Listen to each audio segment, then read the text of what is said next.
Hey guys, what's going on? Tamo de volta, segunda-feira, seja bem-vindo, tudo bem com vocês aí? Bom, vou gravar aqui no mesmo lugar e é algo que eu já venho preparando um bom tempo. Esse vídeo vai estar aqui dividido em duas partes, espero que você goste e que você participe, que você ajude, porque nós estamos sofrendo embate, não somos nós, mas outros canais aí também. A plataforma ela não está realmente notificando. Então, eu gostaria de falar coisas importantes para que a gente possa entrar num consenso e criar esse consenso para que a gente possa ajudar a transformar o Brasil. Essa transformação ela não virá através de voto de eleição, principalmente por vias democráticas. Essa transformação ela vai ter que ser feita com luta. E tudo que nós estamos vendo nesse cenário de protofascismo, de fascismo, da perca da transformação, ou seja, da popularidade da esquerda no passado, propriamente dito, que não conseguiu criar uma transformação especificamente em cima dessa popularidade, ou seja, ela não conseguiu criar uma correlação de força. Então nós ficamos assim, ó, não se encaixa, o negócio não fecha. Nós temos que estarmos assim, ó, único e exclusivamente interligado. Então é nisso que eu vou gostaria de explicar para vocês. Bom, para a gente entender isso, a gente tem que entender que a política, primeiro, ela é feita através de espectro. Ela precisa dessa dinâmica de transformação. A sociedade brasileira, ela não conseguiu no seu apogeu de décadas, mesmo da época do desenvolvimentismo, quando veio o suicídio de Getúlio Vargas, que foi uma política de transformação dentro do desenvolvimentismo. Você precisa separar isso, e onde nasce o fascismo no Brasil. O Brasil é um laboratório do protofascismo nas questões de erradicação, propriamente dito, de processos que não foram terminados. E logo mais adiante nós vimos os militares chegando com 38 pautas, mesmo num país que até hoje eu não encontrei a democracia, que muitas das vezes as pessoas acham que existe democracia, nós não conseguimos colocar o pé no chão e entender onde está essa democracia, mesmo depois da redemocratização. Então eu espero que você entenda.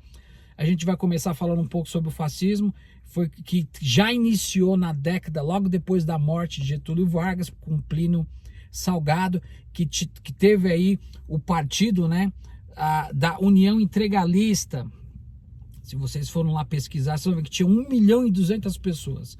Logo depois das eleições ele consegue 10% dessa votação. É o que nós estamos vendo hoje no cenário, um governo protofascista que tem a minoria organizada, organicamente e hegemonicamente. São pessoas que vão em qualquer lugar, se o Bolsonaro morrer eles se enterram junto, e nós que estamos 70%, nós estamos na expectativa de viver do óbvio e da ideia do desenvolvimentismo. Então a esquerda ela pula fora do barco, porque ela não percebeu que ela está dentro de uma canoa furada tentando tirar água com balde. Ela jamais vai começar a criar, ela não vai conseguir ter esse processo de transformação em cima daquela popularidade que eu acho que jamais nós vamos ter no Brasil. Foi que o Lula e a Dilma alcançou mais de 80% de popularidade e não conseguiram usar essa popularidade justamente para transformar essa popularidade numa correlação de força. Foi nisso que nós todos erramos. Então o fascismo ele nasce no Brasil, fora da Europa, é o lugar, mais uma vez, o laboratório do fascismo na época de Plínio Salgado, que aí logo depois da Segunda Guerra Mundial, ele consegue aí ter uma projeção de 10% nas eleições logo depois dessa União Integralista. Então a gente já vê aí que já tinham umas pessoas que já pensavam ao contrário. Aí a gente depois vai entrar num fator histórico, que é importante você entender que o Brasil aí teve 35% da sociedade no Brasil escravagista, que você vai entender como nós carregamos com a gente esse tipo de atitude, porque está no nosso DNA, na nossa mentalidade, no nosso paradigma, na forma de agirmos com essa passividade fraternal. Então, o fascismo ele volta com uma forma bem mais recalcada agora. Então o Brasil ele é o único país que não teve uma justiça de transição, mesmo depois da redemocratização. Muita gente aqui embaixo vai falar, não, mas a democracia... Eu não conheço. Se você conhece, você manda o endereço dela que eu vou lá visitar a tal da democracia.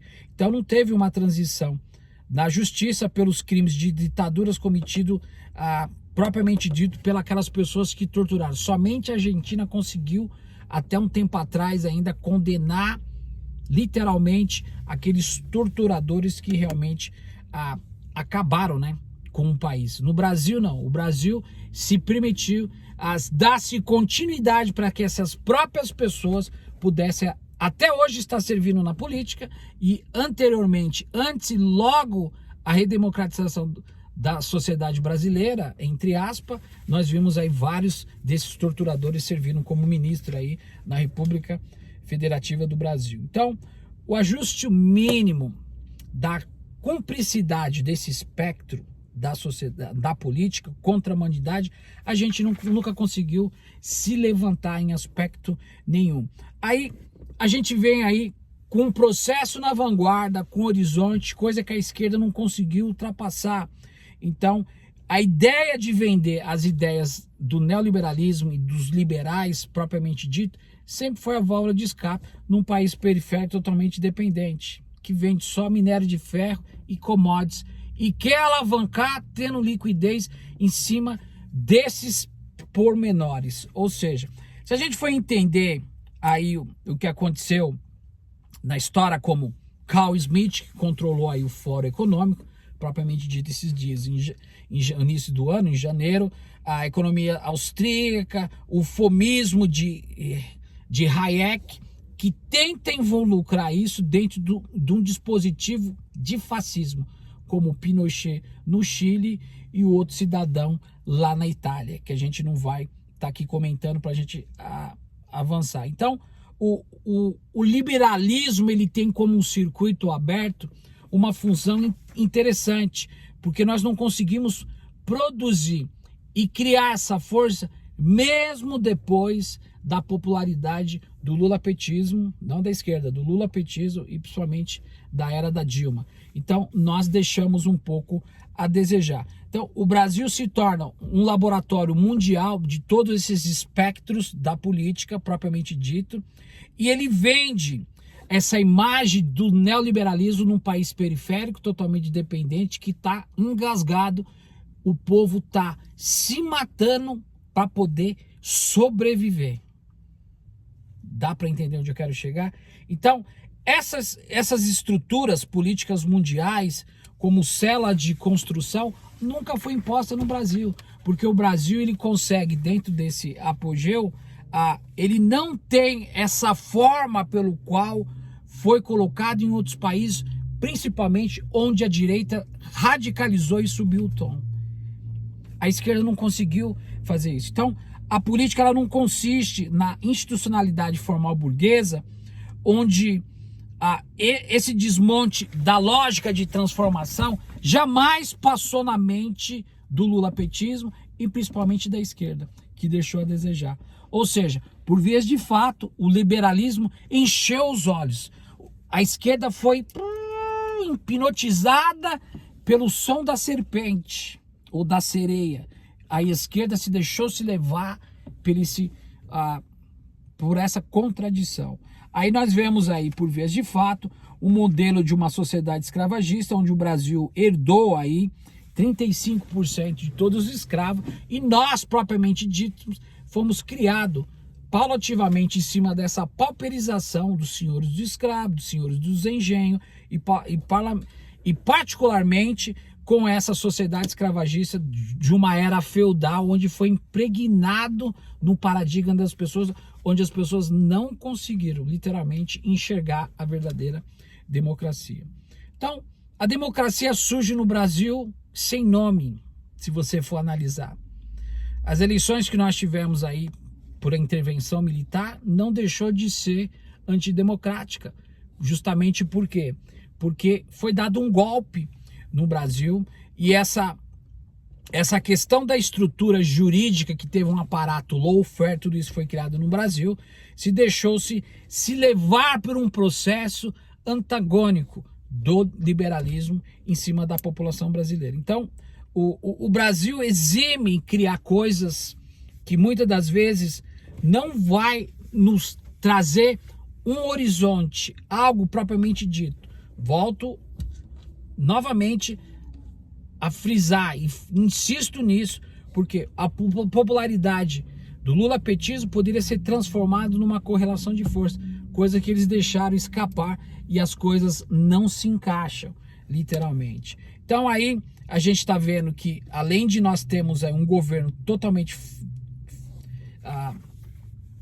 fascista, onde a própria democracia, que não existe no Brasil, ela foi intitulada para muitas das pessoas em cima de um processo de reconstrução, né, da democracia, que é um eufemismo, é uma meia-verdade de que houve uma sociedade organizada. Porque se você for ver onde está a democracia hoje, ela na periferia ela tem uma função.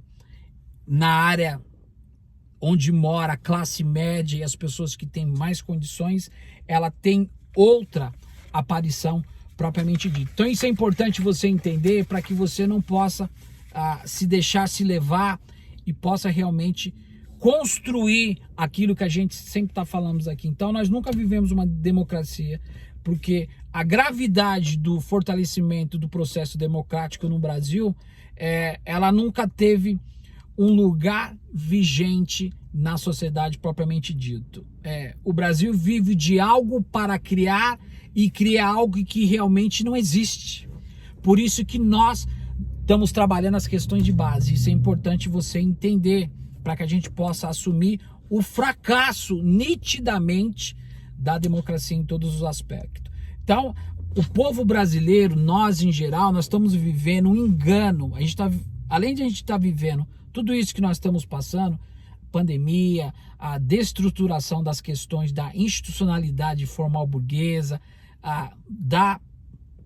do fracasso do capitalismo, da centralidade do capitalismo em todos os aspectos, do fracasso, muitas das vezes, de tudo aquilo, da consciência clara de um sistema de engano, porque nós somos enganados a cada momento de nossa vida e muitas das vezes a maioria das pessoas não percebe, dentro de uma consciência clara, de um sistema de enganos, de fantasia, onde a população cria um pragmatismo. Ele, em vez de criar um espectro da política para criar essa correlação de força, você está entendendo onde eu quero chegar? Ele cria uma esperança evasiva numa fantasia de que alguém vai vir socorrer o povo, o que aconteceu lá em Israel, na época com Moisés, foi tirar o povo do cativo. Então, essa covardia da democracia, ela retorna sem uma estrutura de base. Então, nós não temos essa estrutura de base, e eu volto a insistir, o lulapetismo teve mais de 80% de projeção no seu governo. Todas as políticas assistencialistas, compensatórias, estão unificadas dentro de um livro. Esse livro não foi criado pelo povo brasileiro, foi dado para ser cumprido. O Brasil ele é conduzido pela elite do capitalismo, pela centralidade do capitalismo. E as pessoas não entenderam que o Brasil ele não está assim, ele não está se despendendo, ele está unificado dentro de um processo de manutenção, de aceleração, de conciliação de classe. O Brasil precisa sair da sua e criar sua própria independência, mas isso só vai ser feito através de um processo de ruptura. Então, se a gente for entender o adiantamento da covardia da democracia em todos os aspectos, a gente viu que para transformar uma população em uma correlação de força, a gente precisa ter espectro na política, a gente precisa ter cultura democrática e a gente precisa trabalhar as correlações de força dentro das bases. Isso foi uma coisa que não aconteceu. Então isso criou um clima desfavorável, se você for com um consenso que não agradou literalmente a sociedade, porque surgiram aí dispositivos e partículas momentâneas, esporádica, onde o povo começou através do crédito esporádico comprar, avançar, porque nós não temos uma cultura de investimento. Você pega o dinheiro, a primeira coisa que você vai fazer é gastar. Alguns vão poupar, outros talvez vão investir, mas a maioria não, por causa da necessidade como um todo. Então, a gente vê que esse aparato da institucionalização, da projeção do futuro não foi colocado. Então, vamos fazer o que deve ser feito, vamos ir para o centro, o que está acontecendo agora, vamos nos jogar para o centro para a gente poder nos organizar e vencer a direita. E depois lá a gente não vai conseguir, gente. Não vai. E no outro vídeo eu vou explicar para vocês o porquê que nós não vamos conseguir. Então, o próprio lulapetismo, eles deram o golpe em si próprio, porque eles armaram um artefato, um dispositivo, entendeu? Justamente para cair na sua própria armadilha. Por que eu estou falando isso? Criaram um STF totalmente culposo, a própria Polícia Federal serviu como arapuca para eles mesmos, todas as políticas de transição justicial, ou seja, da justiça, foram feitas ao reverso. O próprio Lula caiu na sua própria armadilha. Claro, não porque ele foi condenado e preso, justamente porque ele fortaleceu algo que foi feito pelo próprio partido da ordem, que foi o lulapetismo. Então, essa caricatura da legitimidade, principalmente da legalidade do STF, foi o que aconteceu. A Dilma foi arrancada pelos cabelos, o Lula foi para cadeia e nada foi feito. Eles tudo na expectativa de vencer a legalização do STF e do Poder Judiciário. Então isso é importante você entender. Então tudo na expectativa. Agora mesmo já foi sorteada a juíza que vou colocar os processos do Lula na pauta e vai começar tudo de novo as audiências dos processos do sítio de Atibaia e do triplex de Curitiba, justamente porque estava fora de jurisdição. Você entende? Estava fora de área. Até aí tudo bem. Mas e se voltam as condenações? Acabou a esperança do Brasil? É disso também que eu vou falar na outra parte do vídeo. Então se cria uma caricatura em cima de alguém que fez algo lá na frente para poder se prejudicar literalmente, porque eles não conseguiram realmente fazer que dentro da institucionalidade da demanda popular tivesse esse aparato de transformação, de correlação de força. Foi um presidente que muitos de nós somos gratos, não tem nada contra o Lula, nada contra a Dilma, mas foi algo que eles propriamente dito herdaram do desenvolvimentismo da era de Getúlio Vargas. É o que ele fez, é o que o Ciro Gomes está tentando fazer. Sabe o que significa isso? É tiro no pé, gente. Nós não vamos conseguir avançar, porque a esquerda, ela morreu no Brasil. E o lulapetismo, ele perde o seu significado e entra, se joga, entendeu? Dentro de uma canoa furada, onde eles estão tirando a água com um balde, sem ter uma perspectiva de futuro. A ideia é o quê? Vencer primeiro o Bolsonaro para depois vir fazer o que deve ser feito. Mas calma aí, gente. Naquela época era diferente. Era uma época pós-moderna. Hoje é uma época totalmente diferente. Um grande abraço, a gente vê no próximo vídeo. Eu vou estar falando sobre correlação de forças. Isso é importante você entender. A gente vai também estar comentando aí sobre a integração da sociedade como um processo de acumulação de expoliação, não só do capitalismo, mas de coisas importantes. A justiça de transição que não foi feita no Brasil, que precisa ser corrigido. E a gente vai estar falando de coisas importantes aí, do processo histórico da esquerda como um fracasso em todos os aspectos. Estão querendo copiar uma era Biden no Brasil. Você precisa estar ligado. Legal? Então a gente volta daqui a pouquinho. Don't go away, stick around. A gente se fala. Até mais. Fui.